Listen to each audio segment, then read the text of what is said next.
নমস্কার বন্ধুরা, care kitchen স্কুলে সবাইকে স্বাগত।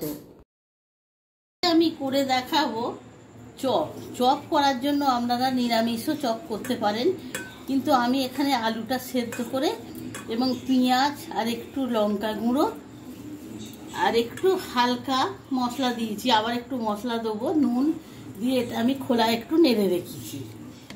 নেড়ে রেখে এবারে আমি একটা মশলা করেছি, জিরে, ধনে, গরম মশলা সব কিছু করেছি, করে সেই মশলাটা সমস্ত মশলা দিয়ে একটা গুঁড়ো করে রেখেছি।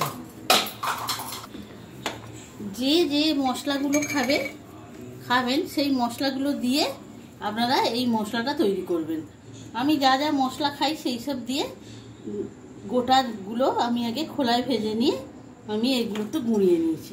এই মশলাটা যদি চপে দেওয়া যায়, আমি এটা সেম মাত্র আলুর চপ করছি, এটা দিয়ে একটু মেখে নেব। আর আলুটা খোলায় পেঁয়াজ, নুন আর লঙ্কা দিয়ে নেড়ে নিয়েছি। এই মশলাটা দিয়ে একবার শুদ্ধ মেখে নেব, নিয়ে এবার কি করে করি দেখাচ্ছি, চলুন। সম্পূর্ণ মাখা হয়ে গেছে, এতে আর আমি কিছু মশলা দেবো না।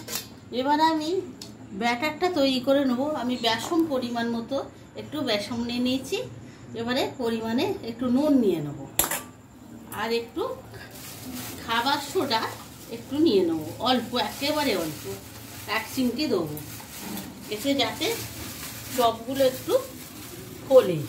খাবার সোডা এই 1 চিমটি দিয়ে দিল, দিয়ে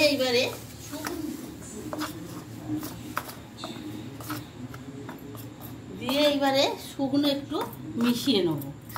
মিশিয়ে নিয়ে মেশানো হয়ে গেছে, এইবার আমি একটুখানি জল দিয়ে গুলে নেব।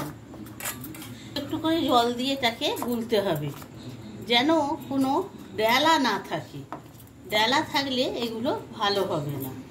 এবারে আমি এটা গুলে নিয়ে আসছি। একেবারে ব্যাটারটা এইরকম হবে, দেখতে পাচ্ছেন। যদি না বোঝা যায় তাহলে এরকম চামচটা উল্টে পেছনে একটা দাগ টানলে ঠিক দাগটা এরকম হয়ে যাবে, তখনই বুঝতে পারবো যে আমার ব্যাটারটা একেবারে গোলা হয়ে গেছে। আর কোনো দেখুন ডেলা নেই, এরকম ডেলা না থাকলে তবেই ভালো হবে চপটা, না হলে চপগুলো খেতে ভালো হবে না। এইবার আমি চপগুলো ভাজার জন্যে পরিমাণ মতো তেল ব্যবহার করব। যতখানি তেলটা আমার লাগবে ততখানি তেল দিয়ে দেবো। ব্যাস,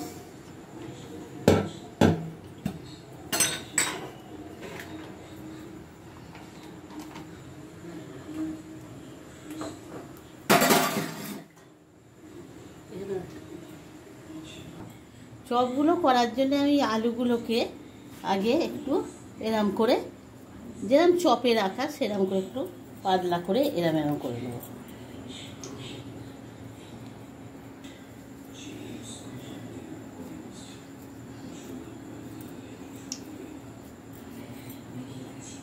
পেঁয়াজ দিয়ে এটা করেছি, নিরামিষও করা যায়, তখন এটা পেঁয়াজ দেবেন না বা আদা রসুন দেবেন না। আমি এতে একটু আদা রসুন পেঁয়াজ যখন আলু করি, আমি বলতে ভুলে গেছি, একটু আদা রসুনও দিয়েছিলাম, ওইগুলো দিয়েছিলাম। আর যদি কেউ মনে করুন নিরামিষ খাবেন, তারা পেঁয়াজ এবং রসুনটা দেবেন না, তাহলেই এটা নিরামিষই একেবারে হয়ে যাবে। আমি সব চপগুলো করে নিয়েছি, এইবারে আমি কিভাবে তেলে ছাড়ি আপনাদের দেখাচ্ছি।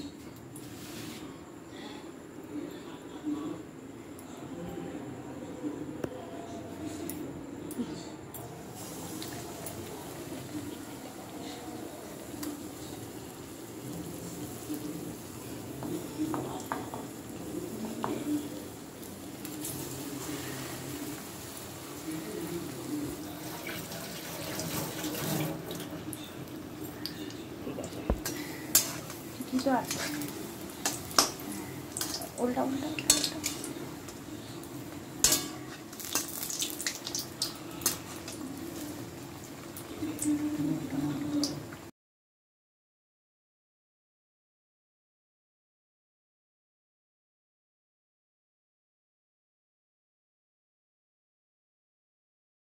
এই পদটি কমপ্লিট হয়ে গেছে।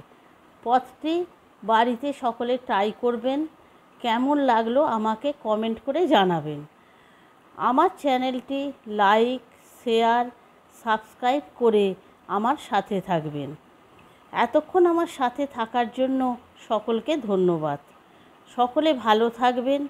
দেখা হচ্ছে পরের ভিডিওতে নতুন একটি রেসিপি নিয়ে। নমস্কার।